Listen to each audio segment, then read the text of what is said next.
Hey, good morning, everybody. I am so glad that you're here. Welcome to my winter wonderland in November, way ahead of schedule, but I'm thrilled you're here. My name's Rita Hickman. I'm a body mind expert and I'm a shiatsu massage therapist. And what I do is I help women who are in narcissistic and toxic relationships really get their life back. We do support groups, we do education. I do one on one coaching, and it's all around how the body mind actually works. So it's based on not only the science of these days, around metaphysics and around body mind. I mean, we're miracles, absolutely. But also all of the ancient traditions. I mean, these people knew what they were talking about. They had a lot of time without a lot of distractions, let's say, where they could focus on and really dive deep into how do we work? How does the universe work? How do we create reality? How do we release our emotions? How do we heal ourselves? How do we move forward? How do we transform ourselves? All that stuff. It's really, really fascinating. So we take all of it from Asian medicine and indigenous medicine and energy medicine and body mind science, and we pull it all together so that women can really move forward faster. So, one of the things that we're talking about today is about how to be present with how you feel, especially any old traumas. So, one of the biggest problems that I always had with personal growth stuff and with personal transformation was they used a lot of platitudes. They used a lot of, phrases that sound good, but when they're coming out of the mouth of some man who's never been in a narcissist relationship with another man, their information just doesn't fit. So they say things like, you just need to stay present with your emotions. You just need to stay present. What does that mean? What does staying present mean?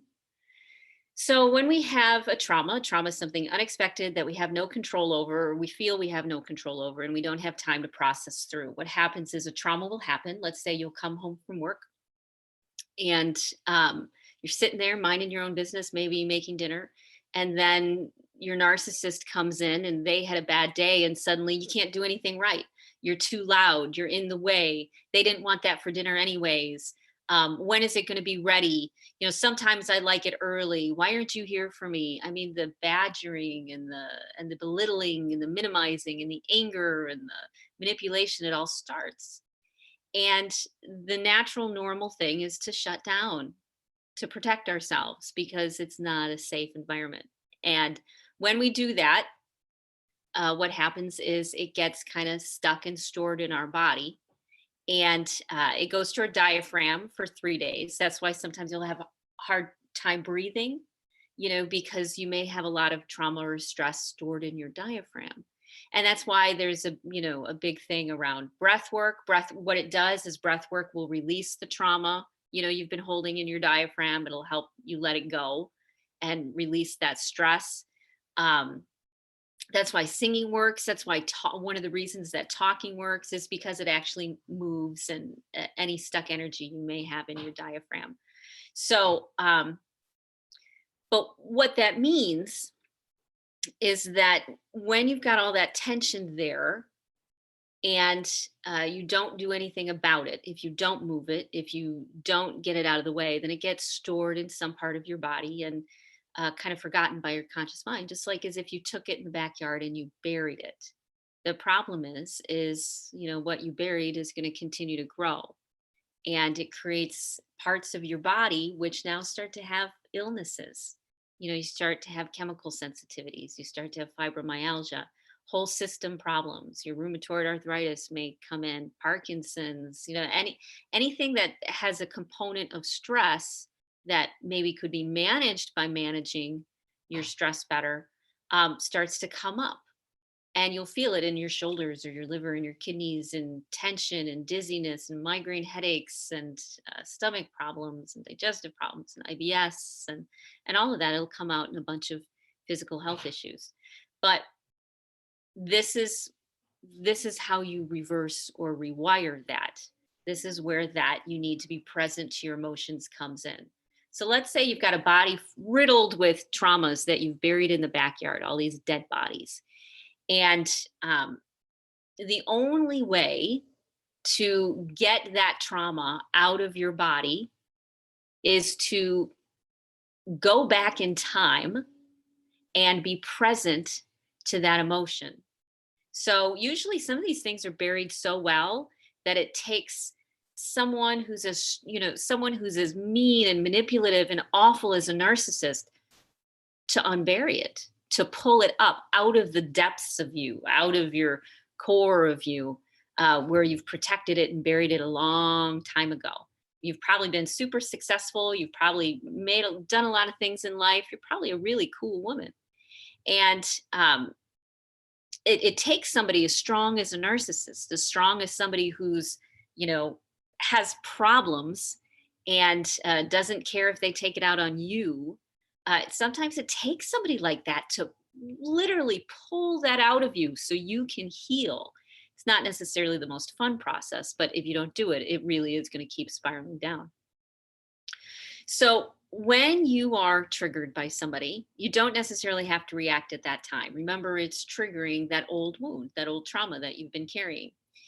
And when you've been triggered, the best way to handle it is to take time, usually in nature or around music or in a healing space of some sort or in your sacred space, someplace that you feel safe and connected to something bigger than yourself.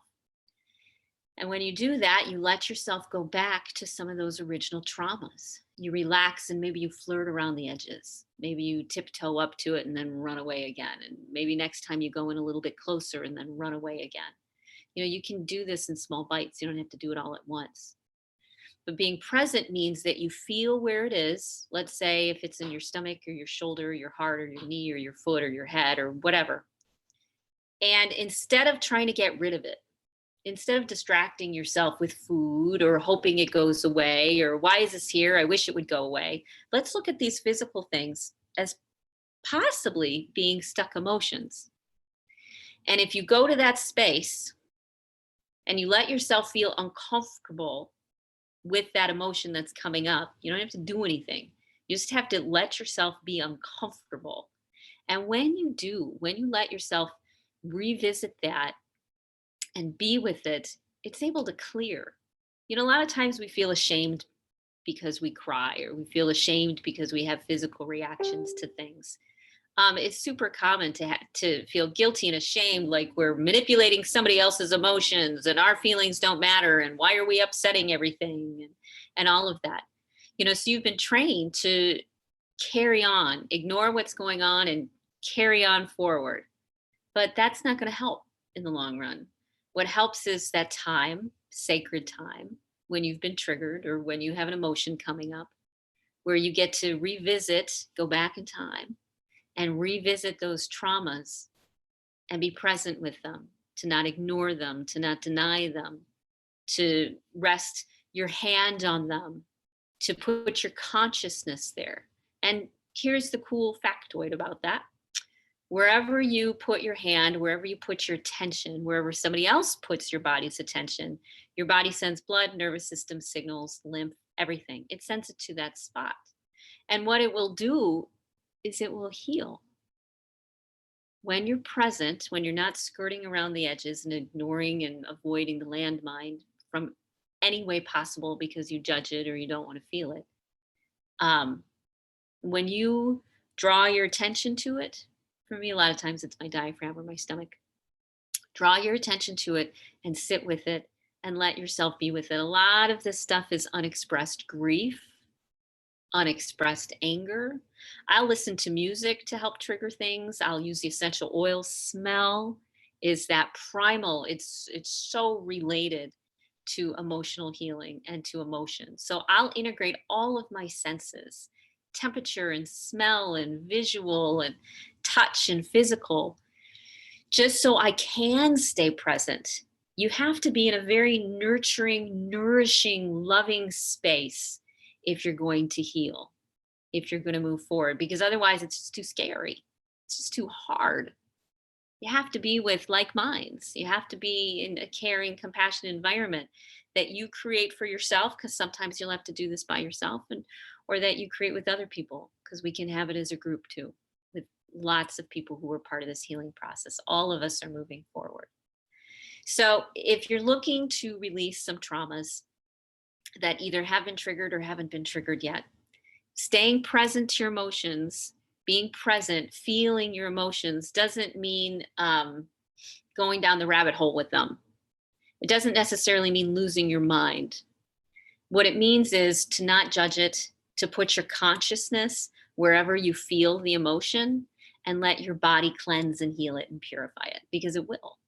It'll open up the blood vessels, it'll flush it out, it'll you'll have insights and understandings you didn't have before, you'll make connections, you'll be able to move forward. Maybe past that trigger reaction that you end up in, okay? So, very easy to do. Create a loving, safe space. Do something that lets you trigger, whether that you do it to yourself or you remember a bad memory or it just happened in the external world in some way. Let yourself feel loved, surround yourself in that safe space, and then pay attention to where you feel that trauma.